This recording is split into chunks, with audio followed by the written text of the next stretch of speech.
सुप्रभात प्यारे बच्चों। कल की वीडियो में हमने पढ़ा था घुमंतु बालकों की शैक्षिक समस्याएं क्या क्या है। आज हम इस वीडियो में पढ़ेंगे झुग्गी झोपड़ियाँ या मलिन बस्तियों में रहने वाले बच्चों की शैक्षिक समस्याएं क्या क्या है तथा उनका समाधान क्या क्या है, यानी चिल्ड्रन ऑफ स्लम्स, यानी झुग्गी झोपड़ी को मलिन बस्ती भी कहते हैं। तो मलिन बस्ती होता क्या है या झुग्गी झोपड़ी होता क्या है, इसका थोड़ा मैं अर्थ आपके सामने प्रस्तुत करना चाहूँगी। मलिन बस्तियाँ वह होती है जो बड़े बड़े शहरों में, औद्योगिक शहरों में शहर से दूर छोटी छोटी बस्तियाँ होती है जिसके व्यक्तियों की निम्न आय होती है, आर्थिक स्तर निम्न होता है। ये लोग एक ही मकान में बहुत सारे सदस्य रहते हैं। ये लोग निर्धन होते हैं, अस्वस्थ होते हैं, बीमार होते हैं और इनमें मौत का आंकड़ा भी ज़्यादा पाया जाता है। इनके जो भवन होते हैं वह बहुत ही जर्जर अवस्था में होते हैं। ये घने बसे क्षेत्र होते हैं, लेकिन जो भूमि का मूल्य होता है वो गिरा हुआ होता है। इसके अलावा इनके जो मकान होते हैं उसमें जल निकासी का अभाव होता है, प्रकाश का अभाव होता है, हवा का अभाव होता है और यहाँ तक कि साफ सफाई का भी अभाव होता है। ये लोग बहुत ही गंदे तरीके से रहते हैं और ये लोग आपराधिक प्रवृत्ति में, नशाखोरी में लिप्त हो जाते हैं। इसके अलावा इनके स्वास्थ्य और इनकी सुरक्षा पे खतरा होता है। यहाँ के लोग जो होते हैं वो निर्धन और पढ़े लिखे नहीं होते हैं। ठीक है, ये तो हो गया झुग्गी बस्तियों की विशेषताएं। अब 1958 में केंद्रीय सरकार ने झुग्गी बस्ती अधिनियम जो पारित किया था उसमें इसकी क्या विशेषता थी। जैसे झुग्गी बस्ती होती है वह एक ऐसा निवास स्थान है जहाँ मकान आसपास में छोटे छोटे मकान बसे हुए हो, लेकिन उनकी जो अवस्था है वो बहुत ही खतरनाक है। उनकी जो डिज़ाइन है वो त्रुटिपूर्ण होती है। वहाँ प्रकाश की व्यवस्था, रोशनी की व्यवस्था और सफाई का अभाव होता है। इसके अलावा कुछ कारकों को सम्मिलित करके उनके स्वास्थ्य, सुरक्षा और नैतिकता का हनन होता है। ठीक है, यह 1958 में गंदी बस्ती क्षेत्र अधिनियम जो पारित किया था उसमें गंदी बस्ती की जो विशेषताएं बताई थी यह है, यानी कि जो मकान है वह जर्जर है, जिनकी डिज़ाइन त्रुटिपूर्ण है, ये घने बसे क्षेत्र हैं, लोग जो रहते हैं वो गंदे तरीके से रहते हैं। इसके अलावा इनमें प्रकाश, रोशनी की व्यवस्था नहीं हो पाती, जल निकासी की व्यवस्था नहीं हो पाती और लोगों के चरित्र को लेके भी थोड़ा शंका रहती है। उनके स्वास्थ्य को लेके भी थोड़ा चिंतित रहना पड़ता है। क्यों? क्योंकि यह बीमारी ज़्यादा होती है। साफ़ सफाई का अभाव होने से यहाँ पे बीमारियों का घेरा होता है और जो मृत्यु दर होती है वह भी अधिक होती है। ठीक है, अब जो सरकार ने बोला है कि इन बच्चों को, झुग्गी झोपड़ियों के बच्चों को शिक्षा देनी चाहिए, अनिवार्य कर दिया है। लेकिन जो शिक्षा का जो है हमारे देश में वह विभाजन हो गया है। शिक्षा का एक तरह से वर्गीकरण हो गया है बच्चों। जैसे कुछ वर्ग तो ऐसे हैं जो आर्थिक रूप से संपन्न है, वह अपने बच्चों की फीस राजकोषीय देने को तैयार है, वह अधिक से अधिक फीस देकर अपने बच्चों को अच्छी से अच्छी शिक्षा देना चाहते हैं। लेकिन कुछ वर्ग ऐसे हैं जो आर्थिक रूप से विपन्न हैं, यानी कि असंपन्न हैं, तो वह अपने बच्चों की फ़ीस तक नहीं जमा करा पाते और शिक्षा से उनको वंचित कर देते हैं और अपने बच्चों को स्कूल से निकाल देते हैं, क्योंकि उनको रोज़मर्रा के जीवन यापन करने के लिए जो रोटी कपड़ा मकान है वह भी उनको नहीं मिल पाता। इस कारण वह अपने बच्चों की शिक्षा को वंचित करके छुड़वा देते हैं और वो बच्चे हमेशा वंचित ही रह जाते हैं। ठीक है, जो शिक्षा है एक तो संस्कार है और एक साक्षरता, ये दोनों अभिन्न मिले हुए हैं। शिक्षा के माध्यम से ही व्यक्ति सामाजिक विकास कर सकता है, परिवर्तन कर सकता है, उसका नैतिक विकास हो सकता है, शिष्टाचार वो सीख सकता है। इसके अलावा अपने दैनिक आवश्यकताओं की पूर्ति का भी यह सहज माध्यम है।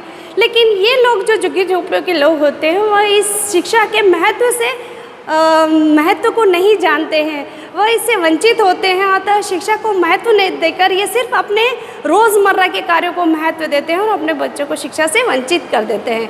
लेकिन जो सरकार है उसको शिक्षा का महत्व पता है, इस कारण से उन्होंने 2009 निःशुल्क अनिवार्य शिक्षा अधिनियम पारित किया था और बच्चों को मौलिक अधिकार दे दिया कि प्राथमिक तक मौलिक अधिकार दिया है कि प्राथमिक तक सभी बच्चों को निःशुल्क तथा अनिवार्य शिक्षा मिलनी ही चाहिए।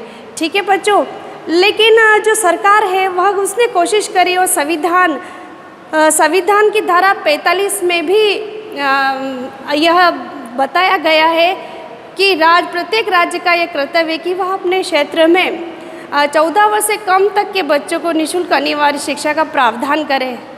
लेकिन अभी इस लक्ष्य तक पहुंचने में बहुत समय लगेगा, क्योंकि एक शोध से ज्ञात हुआ है कि जो बच्चे हैं तो वो 5वीं कक्षा में जाने से पूर्व 60% ऐसे बच्चे हैं जो 5वीं कक्षा में जाने से पूर्व ही पढ़ाई छोड़ देते हैं। इसमें से आते हैं 70% तो जो बच्चे होते हैं 70% जो लड़कियां होती हैं और 60% लड़के होते हैं। इसके अलावा जो 8वीं तक की कक्षा में जाने से पूर्व जो बच्चे पढ़ाई छोड़ देते हैं वह 75% बच्चे होते हैं। यानी कि 100 में से 40 बच्चे ही 5वीं तक शिक्षा प्राप्त करते हैं और 100 में से 25 बच्चे ही 8वीं तक शिक्षा प्राप्त करते हैं। बाकी के बीच में बच्चे पढ़ाई छोड़ देते हैं। अतः जब तक इस प्राथमिक शिक्षा में जो कमी हो रही है बच्चों की उसको रोका नहीं गया तो यह हमारा अभियान है निःशुल्क अनिवार्य शिक्षा, है ना, प्राथमिक शिक्षा, तो इस लक्ष्य को हम कभी पूरा नहीं कर पाएंगे। इसलिए हर एक बच्चे से जुड़ना पड़ेगा। इस लक्ष्य को प्राप्त करने के लिए निःशुल्क अनिवार्य प्राथमिक शिक्षा तक पहुंचने के लिए हर एक बच्चों से जुड़ना पड़ेगा। उसमें से झुग्गी झोपड़ियों मलिन बस्तियों के बच्चे भी हमारे देश के नागरिक हैं, उनको भी प्राथमिक शिक्षा का अधिकार है, अतः उनको उससे जोड़ना पड़ेगा। लेकिन पेरेंट्स में जागरूकता का अभाव है। लेकिन कुछ समस्याएँ हैं, ये झुग्गी झोपड़ियाँ ये मलिन बस्ती बनी तो इसके कारण क्या है? औद्योगिकरण है, नगरीकरण है, बेरोज़गारी है, ग्रामीण बेरोज़गारी है। तो यह छोटे छोटे कस्बे बना लेते, छोटे छोटे गांव झुग्गी झोपड़ियाँ बना लेते, कच्चे बस्तियाँ बना लेते और उसमें निवास स्थान करने लगते हैं। तो सरकार का इन बच्चों की तरफ भी ध्यान आकर्षित करवाना परम दायित्व है शिक्षा का। तो ये क्या क्या कारण है कि बच्चे शैक्षिक कारणों की वजह से शैक्षिक समस्याएं आ जाती है जो बच्चे पढ़ाई से जुड़ नहीं पाते हैं। तो निम्न शैक्षिक समस्याएं हैं, जैसे प्रथम है शैक्षिक सामाजिक भौतिक रूप से निम्न स्तरीय होना, यानी कि इन बच्चों का जो आर्थिक स्तर होता है वह बहुत ही निम्न श्रेणी का होता है। इनके जो शैक्षिक वातावरण है वह ना के बराबर है। क्योंकि घर में माता पिता अशिक्षित होते हैं तो वो बच्चों के भविष्य को लेकर चिंता नहीं करते हैं और शिक्षा की तरफ उनका ध्यान नहीं जाता है।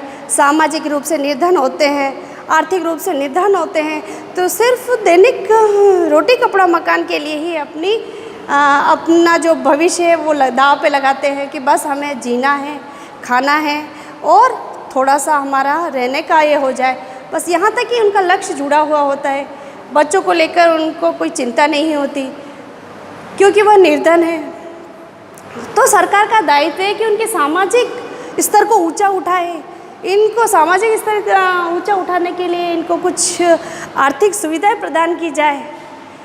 जुड़ने के लिए शिक्षा से इनके बच्चों को जुड़ाने के लिए इन पेरेंट्स को कुछ आर्थिक सुविधाएं दें, इनको मोटिवेट करें ताकि ये शिक्षा से जुड़ सके। ठीक है। दूसरा पॉइंट है हमारा अभिभावक का अशिक्षित होना। अभिभावक स्वयं अशिक्षित है, ये रूढ़िवादी है, ये परंपरावादी है, ये अंधविश्वासी है, ये परिवर्तन के विरोधी है। लेकिन इनको जागरूक करना पड़ेगा और शिक्षा से जोड़ना पड़ेगा। इनके पेरेंट्स को शिक्षा का महत्व बताना पड़ेगा, तब जाके ये अपने बच्चों को विद्यालय भेज सकेंगे। तो प्राथमिक शिक्षा तक पहुंचने के लिए पहले पेरेंट्स को जागरूक करना पड़ेगा, उनको फोर्सली बाध्य करना पड़ेगा कि आप अपने बच्चों को विद्यालय भेजें और इनकी शिक्षा पूर्ण करवाए, प्राथमिक तक शिक्षा पूर्ण करवाए। और जो प्राथमिक तक की शिक्षा है उसमें उसके व्यावसायिक जो होता है कोर्स थोड़ा इन्वॉल्व किया जाए तो उन बच्चों को पढ़ने में थोड़ी रुचि जागृत हो सकेगी। फिर तीसरा पॉइंट है अस्थायी जीवन। अस्थायी जीवन बच्चों ये है कभी एक जगह टिकते नहीं हैं, ये अपना निवास स्थान मौसम के अनुसार परिवर्तित करते रहते हैं।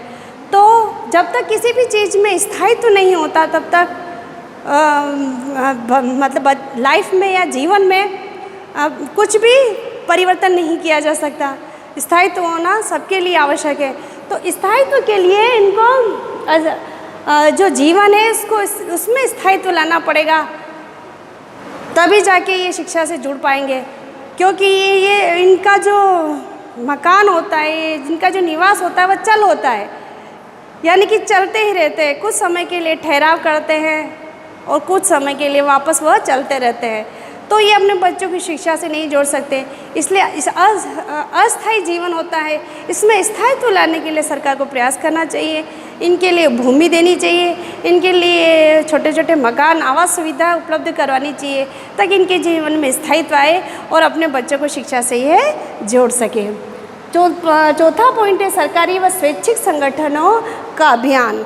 जो सरकार है वह स्वयं इसके प्रति जागरूक नहीं है। इन मलिन बस्ती, इन झुग्गी झोपड़ियों के बच्चे, इन घुमंतु परिवारों के बच्चों की तरफ जागरूक नहीं है। तो सरकार को अपने इस मौलिक अधिकार, निःशुल्क अनिवार्य शिक्षा के लक्ष्य तक पहुंचने के लिए पहले स्वयं जागरूक होना पड़ेगा और इन लोगों को जागरूक करवाना पड़ेगा। यानी कि इसमें स्वैच्छिक जो संगठन है उनकी भागीदारी भी अनिवार्य है और सरकार की भागीदारी भी अनिवार्य है। ये लोगों तक पहुँचे, उन बच्चों तक पहुँचे, उन्हें पढ़ाई का महत्व बताए, उनके परिवार वालों को पढ़ाई का महत्व बताए, इन बच्चों को शिक्षा से जोड़ने के लिए बाध्य करें, हैं शिक्षा के जो महत्व है, तो इसकी उपयोगिता के बारे में उनको बताएं, उनके व्यक्तित्व के विकास के बारे में इनको बताएं। तो ये सरकार और स्वैच्छिक संगठनों का योगदान होना बेहद आवश्यक है। जब ये जागरूक होंगे तब ये इन मलिन बस्ती या झुग्गी झोपड़ियों के जो अभिभावक है उनको जागरूक करेंगे, और जब वह जागरूक हो जाएंगे तो स्वतः ही वह अपने बच्चों को भेज देंगे विद्यालय। आगे हमारा पांचवा पॉइंट है नगरों से दूरी। ये जो झुग्गी झोपड़ियाँ जो बनी हुई होती है, मलिन बस्तियाँ जो बनी हुई होती है बच्चों, वो शहरों से बहुत दूर दूर इलाकों में होती है। यानी शहरों से बाहर जो औद्योगिक धंधे होते हैं, औद्योगिकरण उद्योग होते हैं, छोटे मोटे लघु उद्योग होते हैं, तो वहाँ ये बस्तियाँ बनी हुई होती है। तो वहाँ से शहरों में ही विद्यालय बहुत सारे होते हैं। आसपास इनके जो औद्योगिक नगरों के पास में विद्यालय ना के बराबर होते हैं, तो इनको शहरों तक पहुंचने के लिए बहुत असुविधाएं रहती है, नहीं पहुंच पाते। तो इसलिए सरकार को साधन प्रोवाइड करवाना चाहिए, यानी कि इनके आने जाने के लिए कुछ बस हो, कुछ ऑटो हो, तो ऐसे लगवाए जाए, तो यह विद्यालय की शिक्षा आसानी से पूर्ण कर सकते हैं। तो एटलीस्ट प्राथमिक शिक्षा को तो ये प्राप्त कर ही सकते हैं, लेकिन तभी प्राप्त कर सकेंगे जब इनके पास आने जाने की, आवागमन की सुविधाएं इनको उपलब्ध हो सकेगी। ठीक है। इसके अलावा नेक्स्ट हमारा है 6 पॉइंट है भूमि आवास की सुविधाएं उपलब्ध कराना।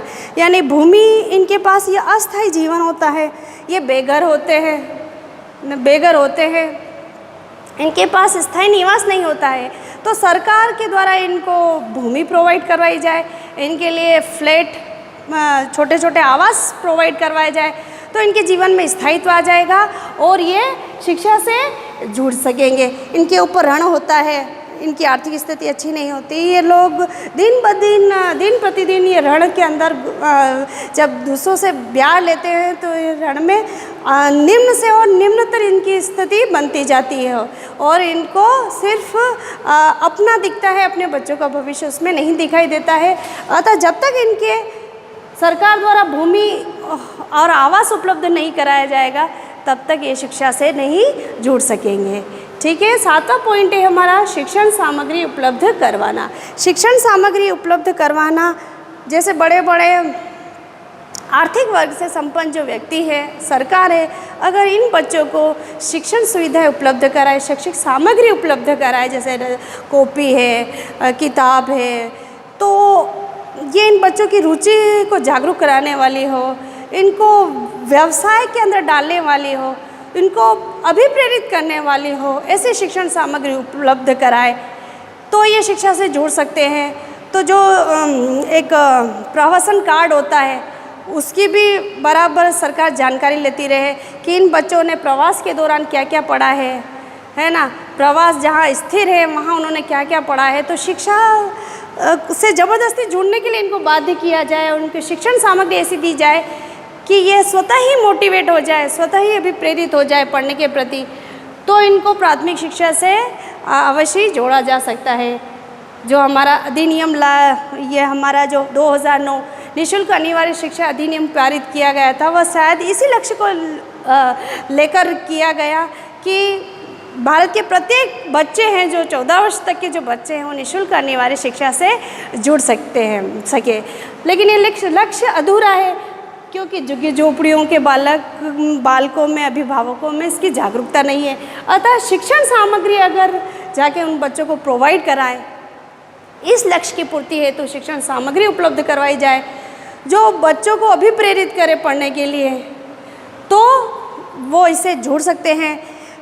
तो कोई ऐसी नियुक्ति भी की जाए, ऐसे टीचरों की नियुक्ति या ऐसे शिक्षकों की नियुक्ति भी की जाए जो इनके साथ में रह सके, इनको गृह कार्य दे सके, इनके जो कार्य है उसकी प्रगति पे वह ध्यान रख सके, तो यह जागरूक हो सकते हैं।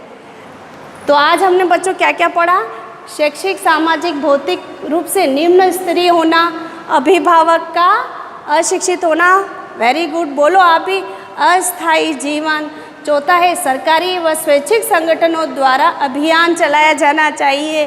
फिर है 5वां है नगरों से दूरी होनी चाहिए। 6ठा पॉइंट है भूमि आवास की सुविधाएं उपलब्ध कराना। फिर 7वां है शिक्षण सामग्री उपलब्ध करवाना।